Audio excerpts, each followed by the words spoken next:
Dear children, today we learn about chapter 23 Dogmas of Our Faith, the Creed of the Church, the second part, Lord Jesus, the only begotten Son of God.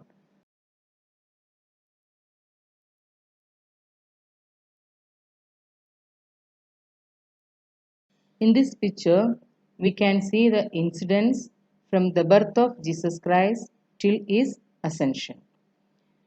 Jesus Christ incarnated and suffered crucifixion in order to redeem us and make us children of God.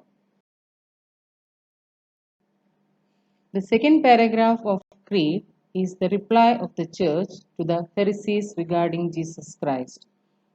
The New Testament teaches that Jesus Christ is God and man at the same time. Arius teaches that is he denied the Holy Trinity by stating that God the Father alone is the true God, the Son has an origin and hence is not equal to Father and Son's position is inferior to that of the Father. The four important statements regarding Jesus Christ in the second paragraph of the Creed are: the first point, Jesus Christ is the only begotten Son of God.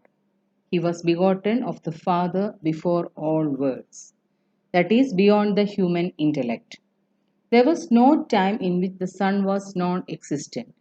The Son is not created, he is equal in divinity to the Father. Second point, the Son of God is the creator of everything. God the Father created everything through his Son. Third point, Jesus Christ incarnated for the salvation of human beings according to his will. He was incarnate of Holy Virgin Mary. He was crucified and buried during the reign of Pontius Pilate. He got resurrected on the third day. The name of Pontius Pilate is mentioned in order to show that Christ's death and resurrection are historical truth. The statement that Christ suffered and died shows that he was truly human in nature. On the other hand, the statement that he resurrected and ascended to heaven shows that he was truly God. Fourth point, Christ will come again at the end of the world for the last judgment. His kingdom is eternal.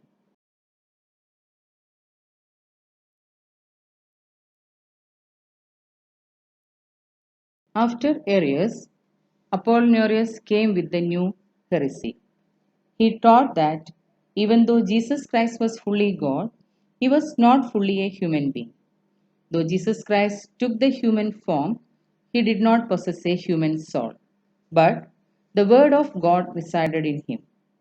The Great Council of Constantinople declared that the teaching of Apollinarius was a heresy.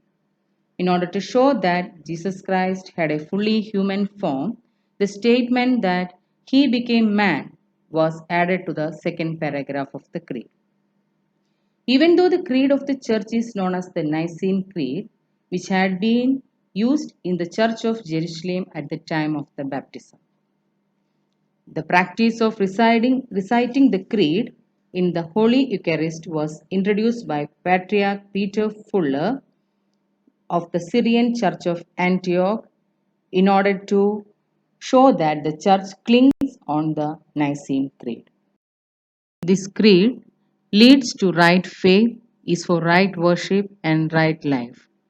Creed is not just a collection of statements of faith, but a helpline to affirm our trust in an eternal God who creates, saves, and fulfills.